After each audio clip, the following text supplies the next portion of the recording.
Yeah, we just toggle back and forth, but you know we want on us, no? Oh, should we do it like that? Yeah. You in it, motherfucker? All right, we live. Where we at?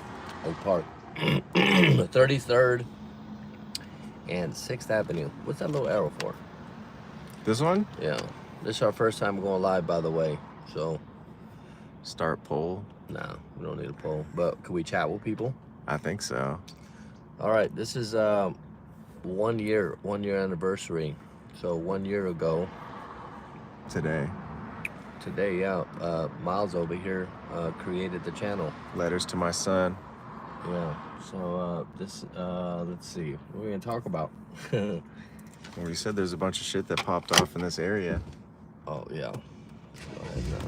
We're gonna just cruise around. Yeah. So let's go ahead and at first I thought we should probably walk, and then maybe not the best idea. But technically, this is Sixth Avenue, and 33rd. And if you want, you can go ahead and see is the volume good on this thing. That's the ringer. Yeah, we're good. All right. So you want to? So I grew up in this house right here. I still remembered it. I was 1986. 1986. This is 3314. So I grew up right here. 33. Oh my, it's for rent. This one? No, 33. Let's see, 33. That's 24. Right here. So this house right here, 33336. Yep. So I grew up right there. And then there's another Romanian family that lived right there on 3402. So this 6th Avenue. Let's see, 1986. A lot of fucking bad shit happened here. I mean, these houses look a lot different, but 1986, man, I was fuck, 5. I was 5 years old. Yeah, 5. So I grew up here when I was 5, 6, 7, 8, 9, 10. We even filmed just down the way in Oak Park, at Bret Hart. I could probably just flip it the other way now, but if you want to keep filming, so this gate right here is new. That's actually Oak Park. So I'm not exactly sure why they call it Oak Park, but that's neither here nor there. Man, I don't want to get all emotional, but also, hold on, we can't be getting all emotional. Yeah, we can. I mean, I guess technically we can't get all emotional, but we got 23 people watching, so. 23 people. First of all, let me go ahead and just say I appreciate the opportunity to be able to reach as many people as I have. Yeah. Honestly, I didn't really think where this channel was going to go. I've seen so many different people on YouTube, whether it be like kids playing video games, or I've seen other people. I'm just going to go ahead and turn around real quick, but I've seen, I use YouTube a lot for music videos. I see some really, really good content on YouTube. And then sometimes I see content on YouTube and I'm like, what the fuck are they doing? Like, who watches this shit? And at the end of the day, we all have a story. I don't know if my story is going to help everybody. Honestly, I don't know if my story is going to help anybody. Actually, I do know that it's going to help a lot of people. And then most recently with all of the speakings that I've done, which have been phenomenal opportunities that I didn't really ask for, but you do one speaking and then somebody hears about it, then you do another speaking and somebody else hears about it. And ultimately, the reason that I thought about this channel was because of this guy over here. Say hello. What up? Thanks for watching, you guys. Hi, Chanel. Who's that? Who's that number? Do you know who that is? Asking how you are. Geoid. No, Devin. What up? We're good. How are you? Yeah, we're good. We've decided to go live because it's 1 year. Celebrating 1 year of the channel. Yeah. Also, too, I'm like weeks out from a bodybuilding show. I can probably park right here. So, let's see, ta-da, right there, 3336. So let me go ahead and just park my happy ass here, and talk about some shit. We'll go ahead and talk about me moving to Sacramento and then growing up in Oak Park. I guess a couple of riots happened right here on this street. Partly due because of my sister, which I've talked about on the channel.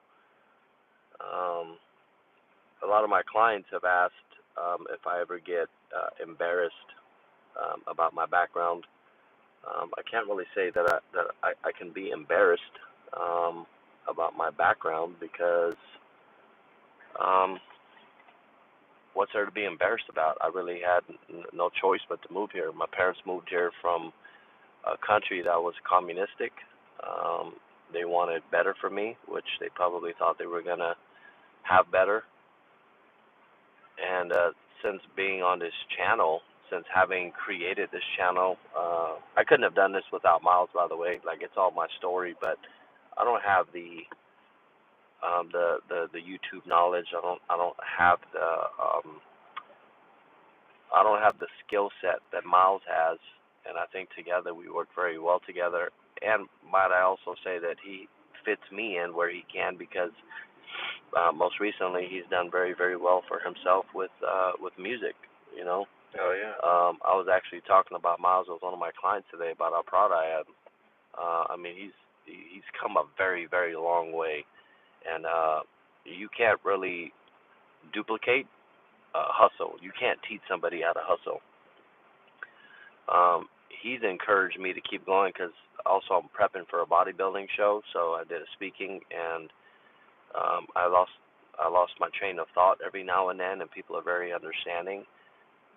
It was also very hard for me to be vulnerable because when I'm dieting and I'm so depleted, I don't really have complete control of my thoughts the way that I normally want to. I say all of that to say I think one of the reasons that I wanted to go live was just in the event people had questions or they wanted to know if this motherfucker even real. Because I do meet some people on YouTube. I'm like, I wonder how much of that shit is edited or it's real. All the shit that we talk about is real. Miles just kind of splices it, edits it. There's no color coordination. There's no coloring that happens, right? I imagine you just fucking sit there and take what I talk about, and it is what it is. Yeah, we just added in. We got some more content coming for you guys next week and the weeks following. We're gonna delve a little more into Joe's past with his father and a little bit of his violent history, but also more bodybuilding content as well. He's been killing it with that and brought in some cool collabs, and it's been fun to watch, and it's kind of cool to see where the channel will go. Yeah, so this is 1 year anniversary to the channel, but it's also October 19th, and it's my dad's birthday. So a lot of you guys know that me and my dad had a very, very strange relationship. My dad was the first person that I wanted to kill, and it actually happened on this street. I remember coming out of that house right there. My dad had a route that he used to walk and collect cans. As a kid, my dad forced me to go collect cans with him. I used to dumpster dive, and I had a friend that actually lived across the street. I don't want to mention any names, but I had a friend. He lived across the street, and he had older brothers or cousins. I can't recall. I mean, I was very, very young. I was 12, and I don't even recall how the conversation even came about acquiring a gun. But I remember going up here, and I had other friends that used to steal the Rainbow Bread trucks right here, and they used to just hop in them, jump up because this fence wasn't here, And I remember asking him about a gun. My English was a little broken, but I remember hating my dad, all the violence, and there was a lot of fucking hitting that happened in that house. But he used to beat my mom. He used to beat my sister. But I remember asking him for a gun, and he said, "Oh yeah, I can get a gun." And I remember when I got the gun, it was a revolver. I can't really recall what it was. I mean, it was a long time ago. But I remember thinking about, well, at 12, I was trying to picture as I'm driving over here. I was like, what the hell am I going to talk about? I'm going to talk about fucking shooting my dad. I don't like to think about it because I wouldn't think about doing that right now. Like, I couldn't actually picture shooting somebody. Not right now, no. I was actually thinking about, well, I mean, this is my dad. Like, I care about you a lot. I couldn't drive over here thinking about how I'm going to fucking blow your brains out. Yeah. I couldn't do that. Yeah. I mean, just imagine you thinking about blowing your brother's brains out, or just somebody that's your close to you. Yeah, your blood. Yeah, that's your blood. It's not like some gang member or anything like that. That's your blood. Yeah. So I did a speaking a couple of days ago, and I asked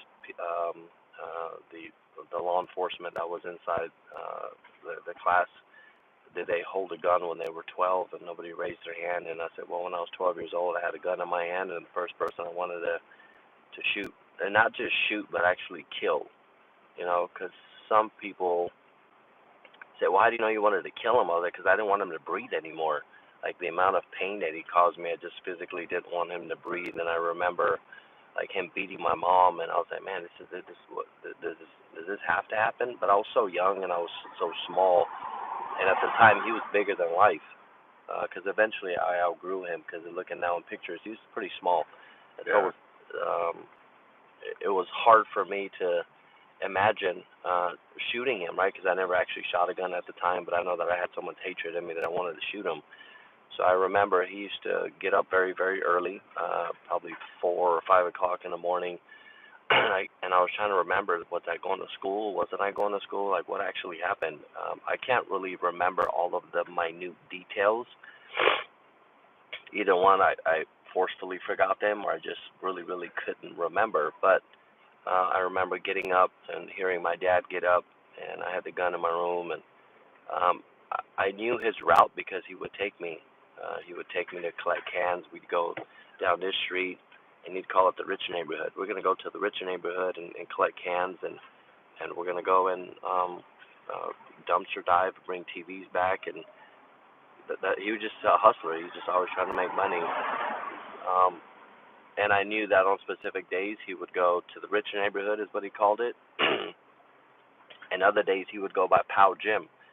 And here in Oak Park, there's Pow Gym. I don't know if it's still around, but there's apartment complexes by Pow Gym. And I remember instead of going this way, I remember him going this way. I mean, my house is right here, so he only had 2 routes. And I remember following him, and he had a certain walk and a certain stance. And I remember following him closely enough, and I was nervous.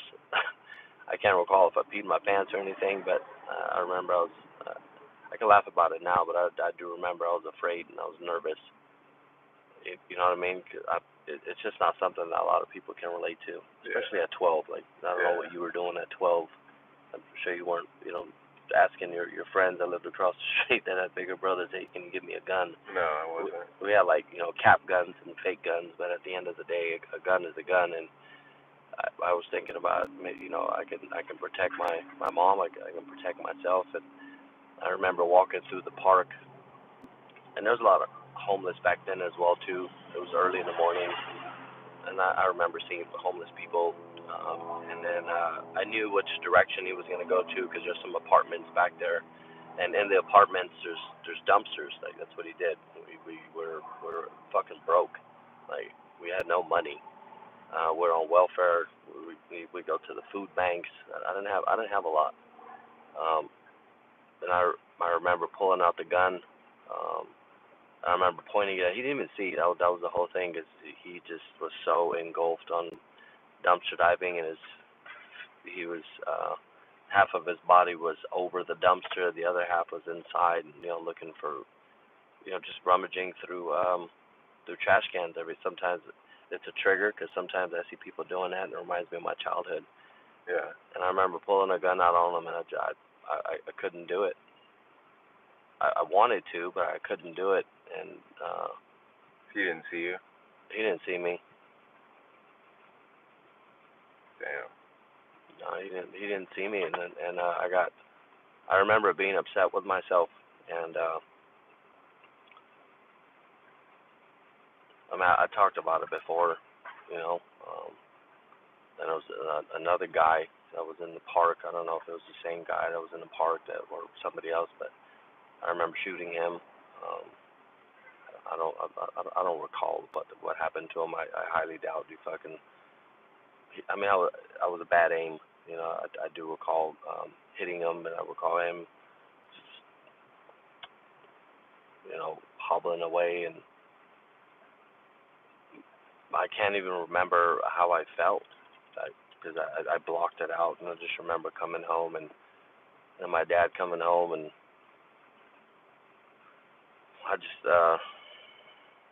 sometimes I think about if I would have just killed him, like how much pain I could have saved myself, and then I think about who I am today, and even though he caused me a lot of pain, and as men we don't necessarily talk about, oh, I'm hurting inside, or I can't be vulnerable. But I think that's the problem with society today is we don't talk about it enough. Like as a man, we just don't talk about it. We think that that's like some rite of passage not to talk about pain, or it's a rite of passage to have this upbringing that's healthy or that's good. But all of these circumstances and these situations, I would call them situations. This is the situation that I was brought up in. You know, it's 1986 in Oak Park. It was much different than it is now. I mean, it looks a little bit more peaceful, more safer. But I mean, who am I to say that my life wasn't what it was supposed to be? Yeah. You know what I mean? Was it my parents' fault? Was it my mom's fault? Was it my fault? Like who the fuck am I? You know, at the end of the day, she did her best. He did his best, and I did my best. And I can honestly say that as a young kid, I had a lot of anger. Yeah. I had so much anger, and a lot of it just was mischanneled. You know what I mean? My dad would fucking send me down the street to go fucking get beer. Like I'll just fucking drive. I remember he would send me down here, walk down 6th Avenue, because this is 33rd right here. And I remember going down 33rd, I don't know how many fucking times. This is 6th Avenue right here, and then we got 33rd. You can turn the camera that way they can see. To go steal beer or to go? Nah, just to go get beer. Yeah. I mean, I'm a fucking kid. He's like, yeah, I need you to go get beer. They let you buy it? Oh, yeah, because they knew my dad. Oh, okay. Yeah, I'd fucking walk down here, and there was a store. So if we keep driving straight ahead, we're going to hit Old Park Market. That's 7th Avenue. My best friend at the time lived on 7th Avenue. And then if you go down 8th Avenue right here, you get to the elementary school, which is over the bridge, and that's Bret Hart. But the store don't even exist anymore. The store used to be right over here on the right-hand side. It was where? Yeah, a store right here. Because if you go down here, this is gonna take you to the bridge. But the store used to be right in here. Now it's a house. Right. It used to be a little convenient liquor store, and it was much different back then. And then I remember walking from my house to this store picking up beer, and then he'd run tabs, and then he finally stopped running tab over there. And what did he do? He went to Oak Park Market, and then I had to walk many times all the way down to Oak Park Market, which is this little market right here. Still the same market. It's still Oak Park Market, yeah, except it just looks a lot different. Yep, still called Oak Park Market. So now we got 12th Avenue, and then 12th Avenue cuts into where my mom died. So 12th Avenue cuts into 14th Avenue. I remember coming to Oak Park Market, I don't know how many fucking times, paying my dad's tab. his fucking alcohol tab. I mean, this motherfucker had a tab, cigarette tab, and back then you couldn't do that now. I don't think. I don't think they'll let you fucking collect tabs. And look at this apartment complex or whatever this is. This wasn't here. I mean, they're putting a lot of money into this place. Yeah. Which is good, but back then they didn't give a fuck. No. I mean, it's a lot different. Back then they didn't give a fuck about nothing. I'm sure they did. I just wasn't aware of it. This is it's not as emotional as I thought it was going to be honest with you. Yeah. And I think this channel has given me a great deal of appreciation for talking and for using it as an outlet in a channel. And I know that a lot of people have reached out to me, whether they leave comments or I've had some people reach out to me through Instagram because of the channel, or most recently with all of the speakings that I do. Yeah, now I have a dot card now.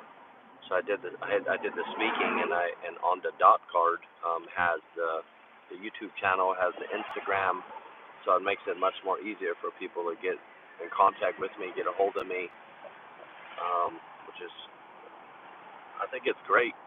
So through my pain, I want to ensure that somehow I become prosperous, whether that's encouraging, enable people, giving people a voice, an outlet. Like, if I can overcome something like this, I don't understand how other people can't. Yeah, you're living after having violence done towards you, and then you being violent in return, and then getting locked up and coming from a rough area, and now you're doing well. I mean, ultimately, I don't know if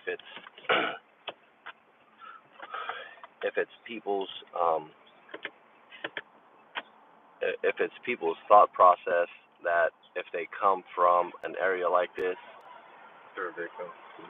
I think initially for many years I was a victim. Yeah. I was a victim for a very long time. My thought patterns and my thought process, I didn't really have a teacher. I didn't have a mentor. My parents didn't know any better. So of course I'm gonna be a victim. Like, who wouldn't be a victim? But then what do you do about it?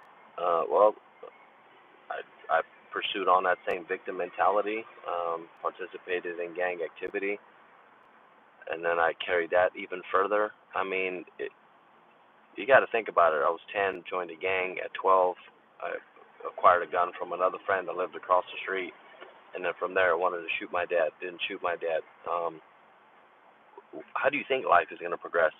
You think that's like a successful succession to progress? It just got worse from there. And then we ended up moving from here to another area just down the street in Oak Park, and then I kept getting locked up, in and out, more violence. Yeah, that's not necessarily the foundation to a successful upbringing. However, if you were to look at me now, and if you were to ask questions about how my life is now, I would say it's absolutely amazing. But look at the shit that I had to go through. California Youth Authority, in and out of juvenile detention center, 12 years in prison, and even in then I was still very lost and confused. It wasn't until I woke up and said, I'm not a victim anymore. For a lot of people, what does that look like? I don't know what that looks like for a lot of people. I have no idea. I don't even know if people want to not be a victim anymore. That's the problem. I talk to so many people, and I hear a lot of excuses. And this is coming from me. I mean, I got a shit ton of excuses. This is coming from me where I knew that I couldn't get out of prison and go up to somebody and be like, hey, can you give me a job? And then they'd run a background check, be like, we are absolutely not giving you a job. Yeah. And I don't think that they teach the right things in school, and I'm not even going to get into all that. But if they were to just lead differently, and I'm saying parents or guardians, if I was led differently, but my parents said no. Like each one teach one. You know, your upbringing was much different than mine, but I mean, we somehow managed to fit in each other's lives to some extent, and make it work. Yeah. Um, It's been a crazy ride, man. 1 year. My parents didn't beat me, and I still broke the law like a motherfucker. So if they did, and I was born in the same place you were down here, probably be a little bit different. But I was in Rosemont, which is down that way, which is a little better than Oak Park, especially back then. Yeah. I'll say. 80s too, probably. I feel like the 80s are more rough. Even the 90s were bad too, but yeah, 80s and 90s were definitely much more rough. And I'm not saying that I had it the worst by far, because there was other people that had it much worse.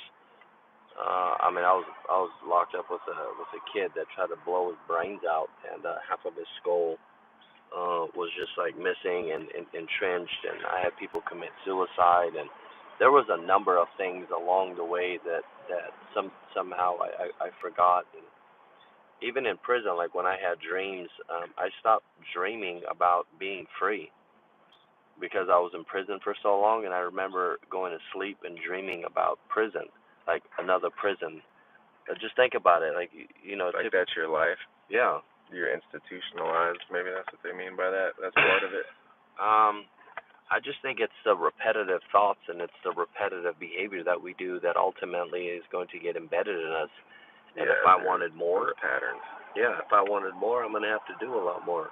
Yeah. You know. We came out of prison swinging, man. Started that business, and then started personal training. You didn't fuck around. I mean, I think training and fitness definitely contributed to my success. I would not be here today if I didn't train as hard as I do. Like even in prison, you know, I just don't think I would. I don't know what I'd be fighting for. Like what else am I going to get addicted to? I went from being addicted to loyalty to put my life on the line to I can't say I was addicted to drugs because I never really drank and did drugs that much. I can't really say I was addicted to that. I was definitely addicted to power. Yeah. I was addicted to that. And then I was addicted to just pleasing people. Like I wanted to please. I wanted to please the people that I ran with, my friends, my loyalty. I wanted to impress them. Did you have someone like a shot caller back then? That was, or were here, you, or were you? Yeah. I mean, we had people names, that were older. We had people that were older that definitely ran. Yeah, I don't want to. That influenced you. Yeah. Oh yeah. But you could make your own moves too. Within reason, yeah. But back then it's street gang, so if you're in a street chain of gang, command. Yeah. To some extent, not like in prison. No, definitely not. Prison's more strict. Oh yeah. Yeah. Well, I mean, I've been out of the loop for so long, but yeah, it's strict. I mean, at the end of the day, I'm grateful for everything I have today. I'm grateful for every single person that watches my channel, the subscribers. I'm grateful for you for just continuously saying yes. I want to keep going. I'm grateful for having everything and every person in my life and everything that has happened to me in my life. I deserve good and bad, and that was a hard pill to swallow. Right? Because how can you say that a kid deserves this? Yeah, it's a rough start. Oh, yeah, and we choose if we want to continue on this path or not, ultimately. Yeah. Everything else, now granted, there's some other mitigating circumstances, like what if I would have been addicted to drugs? Yeah. That would have been even harder for me to get out of. What if I would have been an alcoholic and I would have been addicted to drinking? That would have been even harder. So maybe because I was incarcerated so much that it kept me clean and sober, and then maybe it's because of that I know how to read and write now, and maybe it's because of that eventually triggered this thing inside of me to say I want more and better. Yeah. Like I think about all of these things now, but look, I turned something negative, ideally, into something positive. So is this really negative? or is this That's just the what circumstances that I was led, and it's neither good nor bad, it just is, and I made the best of it. Yeah, that's what it is. Because imagine if you were born rich and addicted to drugs, and then everything was handed to you, then you would never have to face adversity, and you kind of just get, some people like that just get stuck in that loop. They weren't born in a tough place like you were, and so once you finally get to a point, then you want to climb the fuck out of it, and you got no choice but to make it happen. Yeah. Well, here's an example. You're mentioning Rich, and the Menendez brothers. I mean, most recently came out with another documentary, and I was incarcerated with Lyle. Is that one of the Mendez brothers? Yeah, Lyle Menendez. Yeah. I mean, at the end of the day, it's fucked up what happened to him. Ultimately, you know what I mean. Anybody that gets molested, I was beat. As a child, no child should get beat by their parents or molested or get taken advantage of. You're a fucking child. Yeah. Now, granted, does that give you the right to take a life? Who am I to say yes or no? Yeah, it'd be hard not to. I mean, who the hell? I mean, I wanted to kill my dad. I can't sit there and hold it against them for what they did. Yeah. Now, granted, every effect on somebody, like for example, like I was beat, so it had an effect on me. And then what's the cause? The cause is I fucking hated my dad. And the fact is that fast forward to where we're at now on the 19th of October, his birthday, we decided to create a channel. Yeah. And it's still going. We could have easily gave up along the way. I mean, a shit ton of shit has happened to me since then. Got separated, got divorced. I mean, I was suicidal. I mean, there's a number of things that I could have said, hey, I'm done. You could have reached out to me and said, hey, I don't want to do this no more. You're gonna have to find somebody else, right?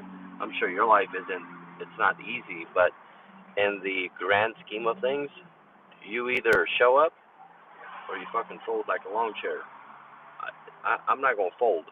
I've had plenty of opportunities in my life to fucking fold like a lawn chair in prison, out here, many, many, many times. And I'll be damned if I fucking fold like a lawn chair now, because there's so many things that's working against me.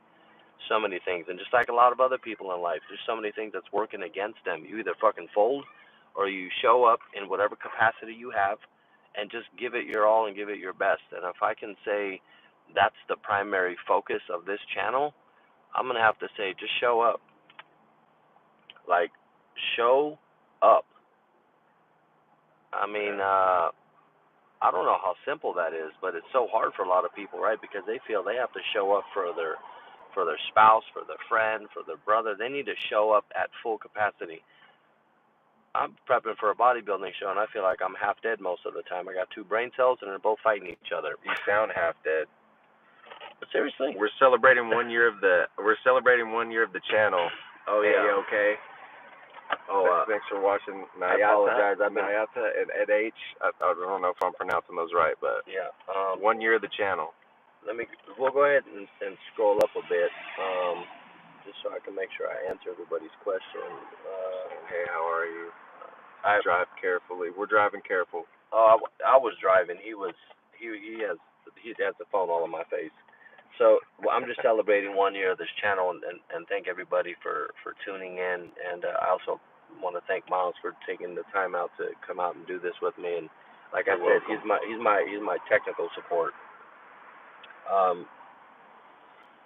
Yeah. I don't know if any of you guys that are still on there have any questions for me. Feel free to ask. I don't want to take up too much more of Miles' time, or if Miles has any questions, feel free to ask. Please tell us. Ooh. We were just talking about it, but what am I?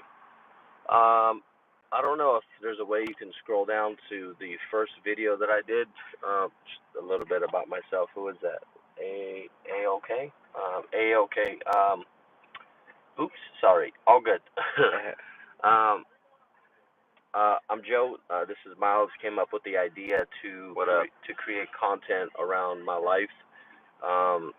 We're actually going live where I grew up in Oak Park, which is an area in Sacramento. And then this is one of the places that I wanted to shoot my dad. So, not exactly here, but just down the street. So, I was only 12 years old, had a very upbringing, grew up in gangs, juvenile hall, California Youth Authority, spent 12 years in prison, and then having gone through all of that, I still came out on the other side. Kings fan. I don't necessarily watch sports. I'm not against the Kings. I guess I just don't know enough about the Kings to be a fan or to not like them. So that's what we're doing out here. Just wanted to celebrate 1 year with you guys, and the reason that we decided to do it on October 19th because it's my dad's birthday, and for so many years I hated that day, and I despised that man, and decided to create this channel to encourage and to empower people that no matter what they're currently dealing with, their circumstances, if I can do it, you guys can do it as well too. And then most recently, I've been asked to speak a lot more with the sheriff's department, criminal justice class, juvenile halls. Life isn't that fucked up. I've had a fucked up life, but I'm not gonna go around and continue to be fucked up to other people just because it was a little fucked up to me. So, not to take up too much more of you guys' time, I'd like to thank each and every one of you. I'm sure that we're going to post this somehow. We're in Sacramento right now. Yeah, mainly in Sac. Yeah, mainly it's Sacramento. I mean, I do a lot of traveling, and I may speak in other places. I've been on a couple podcasts that have been in Southern California, and I have a couple more lined up. So, yeah, if that's it, I just want to say have a blessed weekend. Be safe, make good decisions. Yeah. We appreciate you guys watching. We'll have a new video every Thursday. Take it easy. Please subscribe, tell a friend, and it doesn't cost anything other than it's probably going to reach more people. And if I can impact and help anybody, that's what the main focus is on this channel. Hell yeah. Thanks, you guys. Peace. Give me some. I just hit exit to stop it, right? Yep.